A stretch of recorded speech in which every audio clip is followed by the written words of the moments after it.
Hey, Christview. Just with an update here and actually a ministry request we have for you from our leadership. And now that the government has kind of gone through, the federal government with the whatever it is, the rescue plan or whatever they are doing, we have been discussing as a leadership what we would do, knowing that there's going to be some really tough economic times in the near future for some of the people in our church. And we want to talk about something we're requesting you to start praying about and start thinking about as families to see how you might play a role in this ministry that we're going to be doing. So I want to read to you first a couple of scriptures from Acts chapter 2 and Acts chapter 4, which are two passages talking about the early church, when the early church first started up and how they were meeting and some of the things happening within them. And if you go to Acts chapter 2 and verse 44, it says this as it describes the early church. It says, and all the believers met together in one place and shared everything they had. They sold their property and possessions, and they shared the money with those in need. And then if you skip over just two chapters, Acts chapter 4, starting in verse 32, it also says this. It says, again, describing the early church, it says, all the believers were united in heart and mind, and they felt that what they owned was not their own, so they shared everything they had. If you skip to verse 34, it says, there were no needy people among them, because those who owned land and houses would sell them and bring the money to the apostles to give to those in need.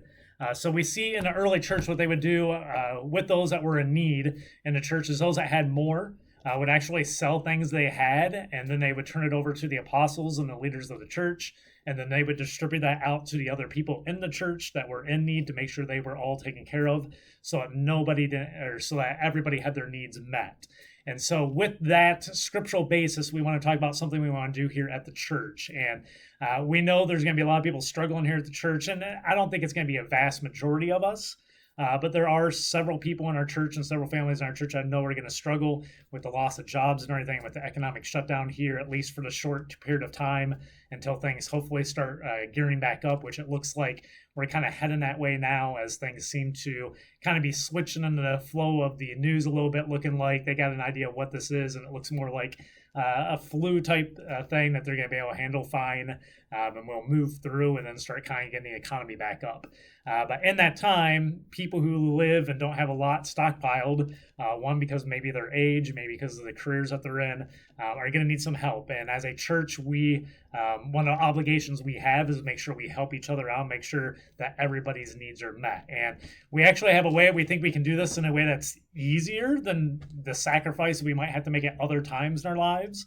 And so what we're going to be asking of the church is as these rescue checks or whatever they are calling them will be coming out in the next several weeks to different families and stuff like that, have 1,200 or maybe 2,400 for a family of four, whatever it is.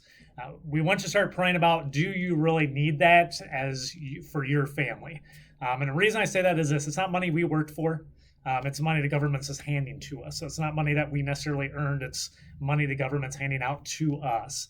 And what we want to ask is for every family in our church, every individual in our church, to take some time and prayerfully consider and go, do you need that money to survive? Do you need that money to make it through the rough time coming here? Or are you financially stable enough that you don't really need that money and you'll be fine without it? And what we're asking is, if that's money that you don't necessarily need, that you are financially stable, we would like you to take that money and actually donate it to the church, that we can put it aside in a separate fund. And have that fund there so that we as a leadership, when we start making contacts with our people and start seeing who's in serious economic distress, and what we mean by that is we don't want anyone in our church body losing their house or losing the apartment they're living in or whatever that is. We want to make sure that we can meet those needs of those people. And if we all donate our money that don't need it, that are financially stable, we donate that to the church, we can pool that in a fund, and we can use that as a leadership then to distribute out to those in our church that are less fortunate and take care of them. What we would also look at doing is, after a certain period of time, and I'm thinking right now, we've had some discussions, we're not 100% sure how that is. After 4 to 6 months, when we get through this economic tough stretch, we would reevaluate if there's money still in there. Those that would like whatever portions left of what they gave to be returned back, we would just return that back to you then at that point of the money that still remains there, where we don't need it anymore to meet the needs because the needs have been met. The reason we want to do this is one, we feel biblically obligated.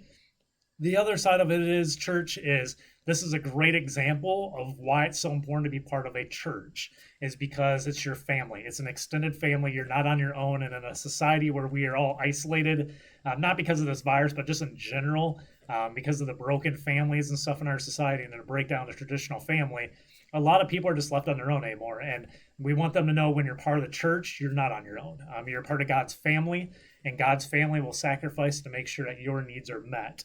And through that, that's a great witness to the world around us, because when people know that people of our church, all their needs are met, that they are taken care of, and the reason for that is because they are part of the church, that's a huge testimony. That shows them that the church isn't some religious place.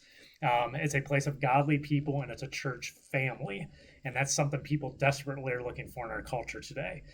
We would be using these funds strictly for church members and people who are regular attenders of our church that have been coming here for quite a while and consider this their home.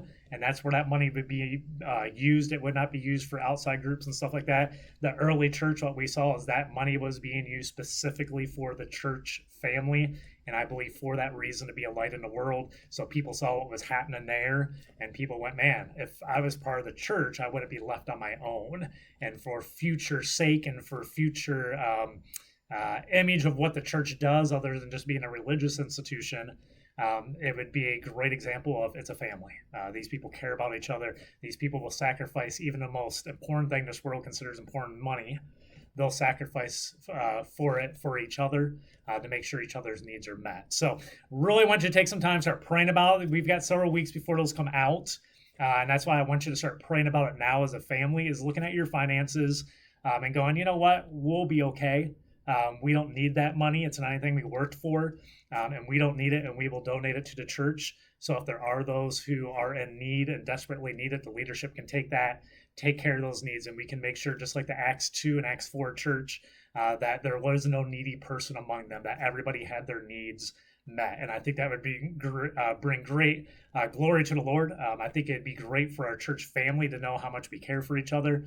And I think this is an incredible opportunity right now, where it's not us sacrificing necessarily even money we worked for.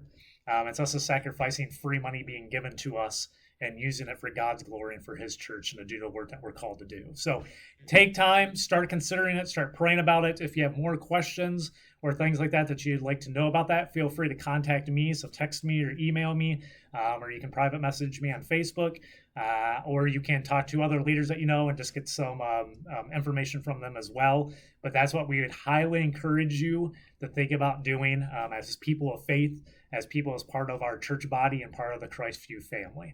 So thanks for your time. Thanks for your prayerful consideration of this. And may all this bring glory and honor and praise to our Heavenly Father. Have a good one, and we'll see you soon, hopefully. And hopefully church will be opening soon, and we'll start being able to meet together. So have a good one. Talk to you later. God bless you.